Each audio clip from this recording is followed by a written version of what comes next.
Okay, explain natin kung paano gamitin yung analyzer. So, analyzer ito siya yung magsusukat ng layo, siya din yung magre-react sa lalim. So, meron siyang resistance, reactance.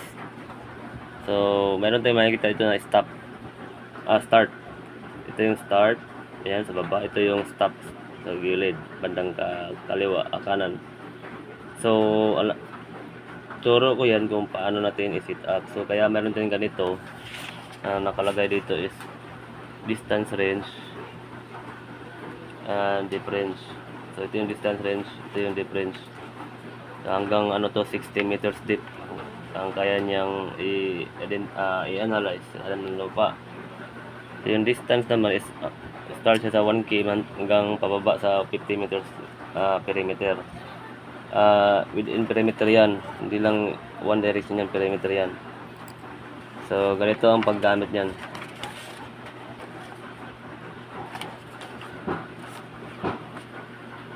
So, simple lang. Punta kayo sa touchscreen. Hanapin mo yung stimulus, then start. So, gagamit tayo ng 1km 299.7924 58. So, is kilowatt siya. Pinutin mo ang key. Andun na siya, ayan pumasok na. Tapos, ulitin natin stop natin sa lalim na gusto natin within 1 kilometer. Maghanap tayo ng mga bagay, for example, treasure. So, treasure ang gusto natin. So, 10 meters tayo, ilagay natin 29. So, is megahertz siya. Ulitin natin yung M. Yan ang megahertz. So, yan na, pumasok na. Yung start, 1 kilometer. Sa stop, sa 10 meters, sa 29. So, ipasok na natin yung gusto natin hanapin. For example, hanap tayo ng within 10 meters. Example, diamond. Yan. Diamond. So, ito yung reaction ng diamond frequency. Once na nagkukunik yan dyan, magbiblink yan. So, siya ay naka-ready na dyan sa 1 kilometer, stop sa lalim na 29 or 10 meters, 29 megahertz, 10 meters. Kung wala kayong, for example, steady lang yan. So, walang diamond, hanap tayo ng iba. So, tulagay natin gold. Gold deposit. Steady pa rin yung distance sa deepness. Kung wala tayong mahagip sa lalim na yan sa 10 meters, balik tayo dito sa pababa na or palalim ba. So, ganun lang ang paggamit. So, steady lang yung 1 kilometer. Ang baguhin dito is yung yung stop. So, naka 1 kilometer yan. So, lipat tayo sa 15 meters, 21. Kailangan ma-input mo yung number. So, megahertz siya is M. So, yan na. Steady tayo sa 1 kilometer. Naka 21 megahertz siya sa 15 meters.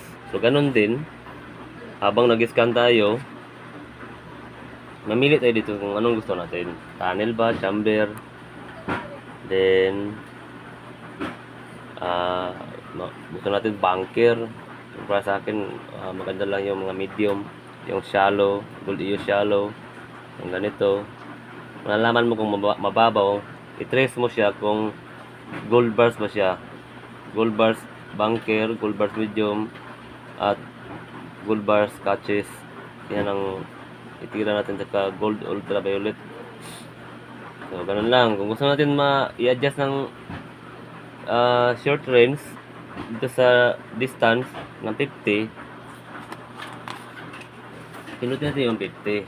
Ayan, 299.7. Pero para sa akin, pwede naman to for example, 299.79. Mahaba yung point. So, nasa na yan, 300. Ito is 599 point. Mahaba yung point niya. Uli yan sa 600. Lagay sa 600. So, okay. Kung gusto mo naman na hindi ka nagmamadali, so, okay lang yan. Short lang yan. So, continuous tayo.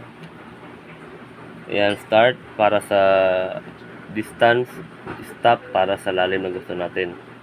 So, kung mayroon, tuturo ng device na ito. Pag wala, hindi ito magtuturo, hindi siya gagana kung wala. Kung mayroon gagana yan, tuturo talaga yan, pupunta yan doon o kung saan meron siyang na-target na very low frequency. Kasi ito ay very low frequency. Ang pinaka-the-best na device is very low frequency. Yung mga long range, hindi yan. Long range is very sensitive sa mga minerals. So, explain ko dito, pagdating mo sa hukay o sa center spot, example, mayroon ka lang na target na gold deposit na napakan mo na, iikutan nito. Iikutan nito na normal na ikot lang. Tapos, hanapin mo ang poison kung gaano kalalim. Tapos, isure mo kung may mineral ba o decoy sa target mo. For example, ang target mo nasa 10 meters. So, mula 1 meters, i-check mo ang mineral. Pag iikot ang mineral, mas malakas ang mineral, mahina ang gold. Hanapin mo talaga ang pinaka-strong signal ng gold. So, pwede kang 15 meters, advance ka ng 2 meters. So, for example, 15 meters ang item. I-advance mo siya ng 2 meters kasi meron pa tayong air gap scanning. May air gap scanning tayo. So, advance nito is 2 meters talaga. Okay? So, for example, 5. So, 7 meters final ang item. So, sunod natin i-explain yung 3D. Hello, continue tayo sa 3D. So, ito yung kanyang sensor na special sensor. Hindi lang basta-basta na sensor. So, ito yung natatanggal. Ayan o. So, ito yung pagkabit, i-twist lang para mag-lock. So, ito yung ground antenna. So, ito yung sensor, pinaka-main sensor sa paghahanap ng mga bagay sa ilalim ng lupa. So, dito natin ilalagay yung cellphone.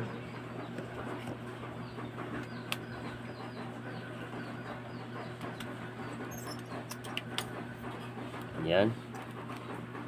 Yan siya. So, meron tayong ginagamit na hindi tayo naggamit ng wireless. So, USB. So, power natin ito. Kapag nag-iilaw ito, ibig sabihin connected ito. Itong USB. So, yan. Paghingi yan ng OTG. So, dito yan. Yan. Hindi siya nagpa-power on kasi hindi nag-on yung OTG. I-on natin yung OTG. Ayan, nag-power on na siya. So, dito rin nagpa-power on na. So, simple lang, madali lang. Wala na siyang daming hassle pa. So, ito yung 3D. Okay. 3D. So, ito yung sample. Ay, guys, ito pala charger niya. Ito sa gilid eh. Ayan, sa gilid. So, ito na yung sample sa pag-scan. Nakalagay ito sa parallel at saka zigzag. Ayan.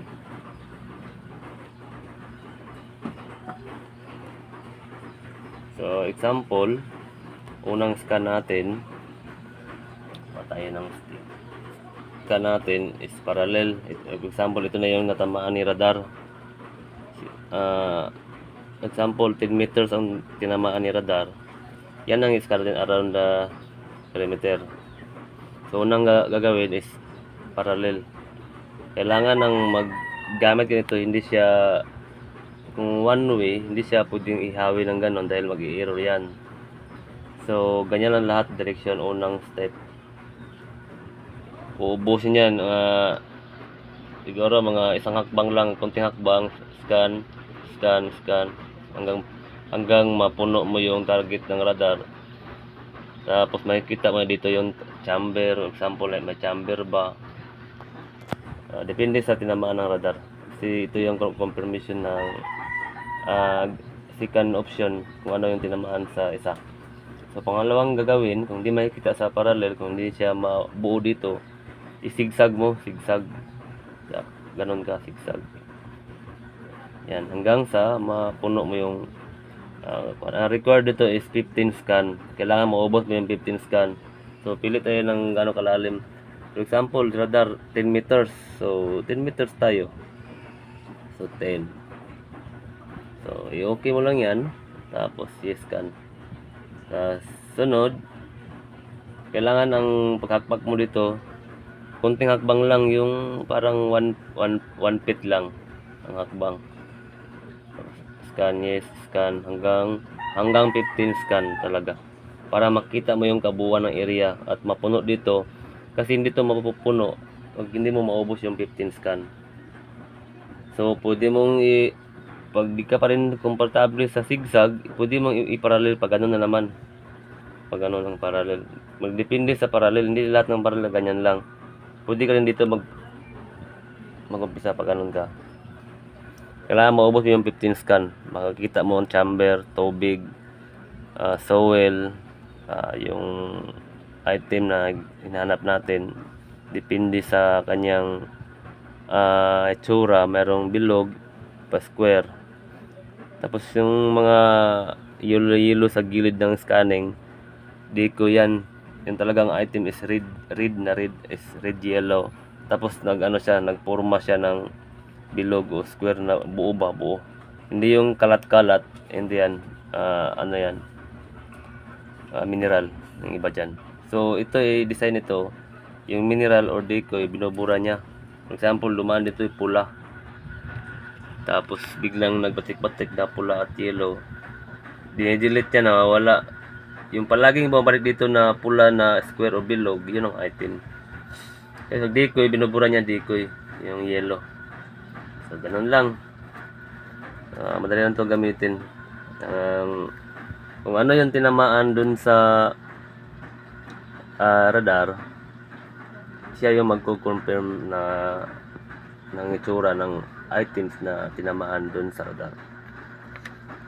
Okay.